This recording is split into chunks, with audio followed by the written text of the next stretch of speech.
Assalamualaikum warahmatullahi wabarakatuh. Om Swastiastu, Shalom, Namo Buddhaya, Salam Kebajikan. Perkenalkan, nama saya Kauma Astuti Dewi dengan NPM 22411071 dari kelas manajemen 22B. Di video kali ini saya akan menjelaskan materi mengenai lingkungan demografis dan perkembangan dalam lingkungan makro. Apa sih lingkungan demografis itu? Lingkungan demografis adalah faktor-faktor yang berkaitan dengan populasi suatu daerah. Beberapa aspek utama lingkungan demografis melibatkan karakteristik penduduk seperti usia, jenis kelamin, tingkat pendidikan, tingkat penghasilan, dan struktur keluarga. Analisis demografis dapat memberikan wawasan mendalam tentang preferensi konsumen, tren pasar, dan promosi dan potensi pertumbuhan ekonomi. Ada beberapa poin penting dalam analisis lingkungan demografis, meliputi yang pertama, usia penduduk. Struktur usia penduduk dapat mempengaruhi permintaan barang dan jasa. Misalnya, populasi yang menua cenderung lebih memerlukan layanan kesehatan dan perawatan lanjut usia. Lalu yang kedua, jenis kelamin. Perbedaan antara jumlah pria dan wanita dalam populasi dapat mempengaruhi preferensi konsumen dan permintaan produk tertentu. Yang ketiga, pendidikan dan penghasilan. Tingkat pendidikan dan penghasilan dapat menjadi indikator kecenderungan konsumsi dan keputusan pembelian masyarakat. Selanjutnya, yang keempat yaitu struktur keluarga. Perubahan dalam struktur keluarga seperti peningkatan jumlah keluarga tunggal atau keluarga berukuran kecil dapat mempengaruhi permintaan terhadap produk dan layanan tertentu. Lalu yang kelima, mobilitas penduduk. Mobilitas geografis dan sosial dapat mempengaruhi lokasi usaha dan pola konsumsi di suatu wilayah.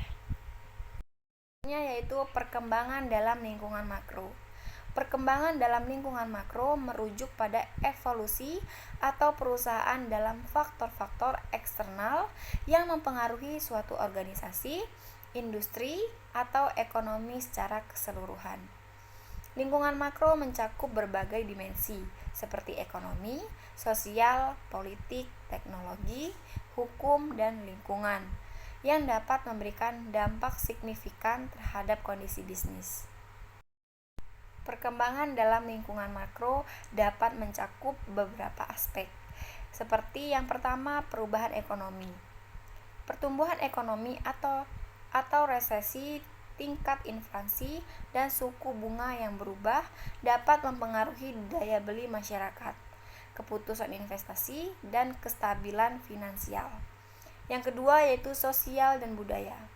Perubahan dalam nilai-nilai sosial, norma budaya, tren gaya hidup, dan demografi penduduk dapat membentuk perilaku konsumen dan preferensi pasar.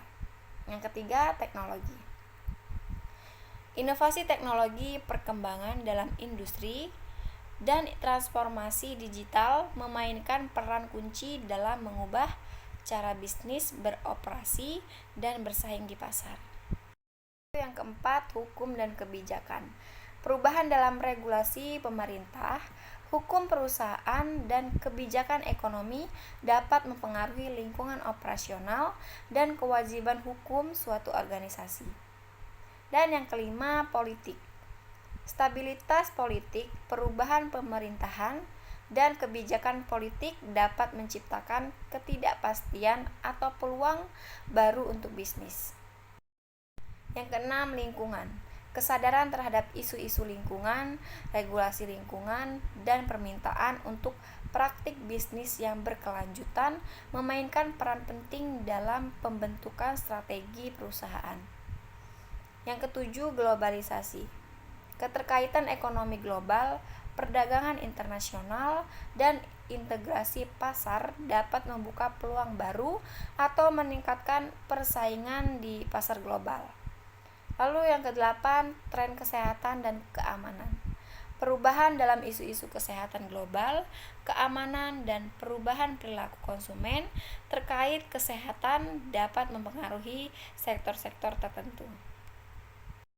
Baiklah, mungkin itu saja yang bisa saya jelaskan. Semoga video ini bisa bermanfaat untuk teman-teman semua. Jika ada tutur kata yang salah dari saya mohon maaf. Saya akhiri. Wassalamualaikum warahmatullahi wabarakatuh. Om Santi Santi Santi Om. Shalom, Namo Buddhaya, salam kebajikan.